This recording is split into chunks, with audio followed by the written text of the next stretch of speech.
සුබ දවසක් වේවා ක්‍රීඩාලෝලී හැමෝටම එංගලන්ත කණ්ඩායම සහ ශ්‍රී ලංකා කණ්ඩායම අතර පැවති තරඟ තුනකින් සමන්විත එක්දින තරඟාවලියේ පළමු එක්දින තරඟය ඊයේ නිමාවට පත් වුණේ ශ්‍රී ලංකා කණ්ඩායමට ජයග්‍රහණය ලබා දෙමින්. ඉතින් එම තරඟයෙන් ශ්‍රී ලංකා කණ්ඩායම ලකුණු 19ක ජයක් ලබා ගැනීමට සමත් වුණා. ඉතින් ඊයේ දිනේදී ශ්‍රී ලංකා කණ්ඩායමේ ක්‍රීඩකයින්ගේ විශිෂ්ට දක්ෂතා දක්නට ලැබුණා. ඉතින් ඊයේ තරඟයට කලකට පසු ශ්‍රී ලංකා එක්දින කණ්ඩායමට ධනංජය සිල්වා, ප්‍රමෝද් මදුෂාන්, ජෙෆ්රි වෙන්ඩසේ, පවන් රත්නායක සහ දුනිත් වෙල්ලාලගේ කැඳවා තිබුණා. ඉතින් තරඟයෙන් අනතුරුව අදහස් දැක්වූ දුනිත් වෙල්ලාලගේ ප්‍රකාශ කරේ අපේ ලකුණු ප්‍රමාණය තිබුණේ ලකුණු 250 270 අතර. ජනිත් සහ කුසල් හොඳින් ලකුණු රැස් කරා. ඉතින් ඒ දෙදෙනාගේ ලකුණු ප්‍රමාණය එක්ක තමයි අපිට ලකුණු 270ක් වගේ ලොකු ලකුණු ප්‍රමාණයකට යන්න පුළුවන් උනේ. ඒ වගේම අවසන් පන්දුවාරයේදී මම රැස් කරන ලකුණු ප්‍රමාණයත් එක්ක අපිට ලොකු ලකුණු සංඛ්‍යාවකට යන්න පුළුවන් වුණා. ඉතින් එම ලකුණු ප්‍රමාණය ජයග්‍රහණය සඳහා ඇති කියලා තමයි සනත් ජයසූරිය මහතා ප්‍රකාශ කළේ.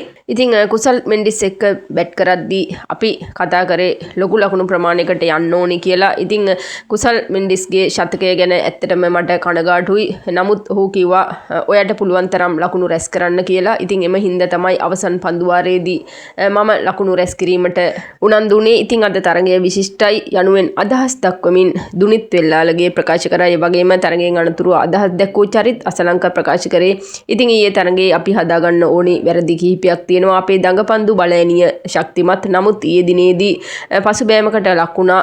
ඉතින් අනිත් දඟපන්දු යවන්නන් ඉතා හොඳින් පන්දු යවුවා. දුනිත් වෙල්ලාලගේ ඉතාමත් දක්ෂ පන්දු යවන්නෙක්. ඉතින් ඔහු අවශ්‍යම මොහොතේ ලකුණු රැස් කිරීමට සමත් වුණා. ඒ වගේම කඩුළු දවා ගැනීමට සමත් වුණා. ඒ වගේම හොඳ උඩ පන්දු දවා ගැනීමට කටයුතු කරා. ඉතින් ඇත්තටම ඔහු උනන්දුවෙන් ක්‍රීඩා කරන ක්‍රීඩකයෙක්. ඉතින් අපි ඔහුව රැකගත යුතුයි යනුවෙන් අදහස් දක්වමින් ප්‍රකාශ කර සිටියා. එංගලන්ත නායක හැරි බ්‍රූක් අදහස් දක්වමින් ප්‍රකාශ කර සිටියේ ශ්‍රී ලංකා කණ්ඩායම ඉතාමත් දක්ෂයි. ඉතින් ඒ වගේම ඔවුන්ගේ දඟපන්දු බලයනිය එක්ක අපිට ගොඩක් ලකුණු ප්‍රමාණයක් රැස් කිරීමට අපහසු වුණා. ඉතින් ඔවුන් හොඳින් පන්දු යවුවා.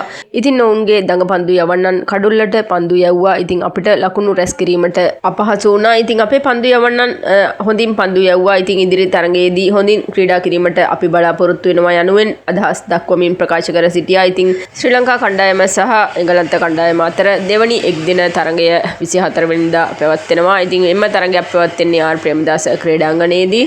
ඉතින් මේ අතර 19 කුසලාන තරඟාවලියේ ශ්‍රී ලංකා කණ්ඩායම ක්‍රීඩා කරන මීළඟ තරඟය අද ඕස්ට්‍රේලියානු කණ්ඩායම සමග ආරම්භ වෙනවා. ඉතින් එම තරඟය පැවැත්වෙන්නේ ශ්‍රී ලංකා වේලාවෙන් සවස 1ට. ඉතින් කෙසේ වෙතත් ශ්‍රී ලංකා කණ්ඩායම මුල් තරඟ දෙක ජයග්‍රහණය කරලා සුපිරි 6 දෙනාගේ වටේට තීරීපත් වී අවසන්. ඉතින් කෙසේ වෙතත් අද තරඟය ශ්‍රී ලංකා කණ්ඩායමට ජයග්‍රහණය කිරීම වැදගත්. මොකද ජයග්‍රාහී මානසිකත්වයෙන් සුපිරි 6 දෙනාගේ වටේට පිවිසීම සඳහා ඉතින් එම තරඟය ඇතුළු මෙම තරඟාවලියේ සියලුම තරඟවල තොරතුරු අපි ඔයාලට අරගෙන එන්නම්. අපේ channel එක subscribe කරලා තියාගන්න.